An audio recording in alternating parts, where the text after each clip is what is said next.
Once upon a time, in the days of King Arthur, there lived a brave young lad in Cornwall named Jack. He wasn't big or brawny, but what he lacked in size, he more than made up for with a sharp wit and a courageous heart. His home, a land of green hills and rugged cliffs, was plagued by a terrible giant named Cormoran.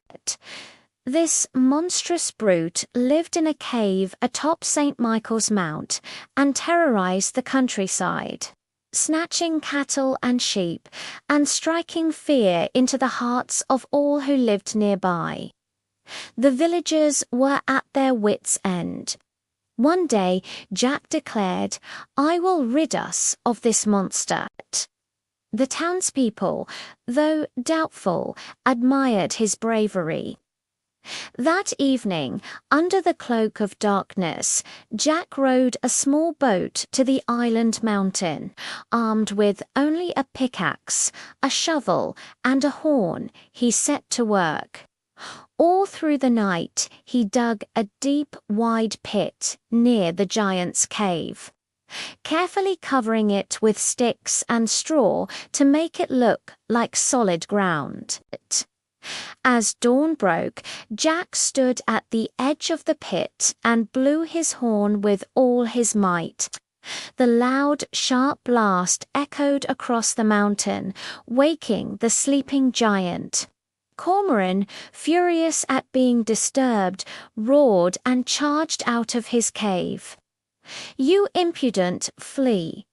I'll roast you for breakfast," he bellowed, blinded by rage and the morning sun.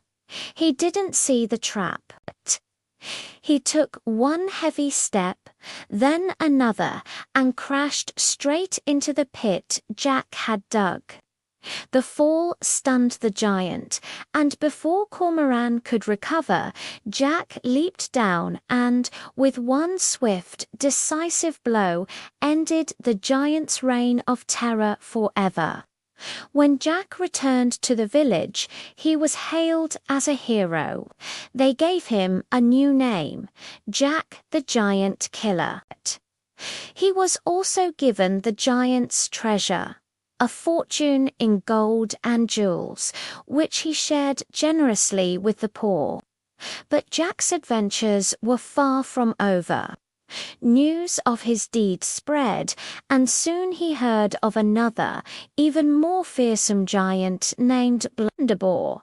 This two-headed monster had a nasty habit of capturing noble lords and ladies and locking them in his enchanted castle. Determined to free them, Jack journeyed to the castle. He found the giant napping in the woods, his snores shaking the trees. Tied to Blunderbore's belt were the keys to the castle. Quietly, Jack crept up and managed to untie the keys. He hurried to the castle and unlocked the doors, freeing the captive knights and their ladies. Just as they were escaping, the giant awoke. He saw Jack and roared with fury, chasing after him. Jack, quick on his feet, led the giant on a chase through a narrow passage. He had noticed a weak rope bridge earlier. As Blunderbore lumbered onto the bridge, Jack, who had already crossed, swiftly cut the ropes. With a final, terrifying roar, the two-headed giant plunged into the deep chasm below. Once again, Jack was celebrated as a hero.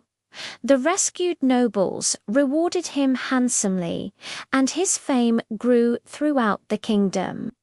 He had proven that it's not the size of the person that matters, but the size of their courage and the sharpness of their mind.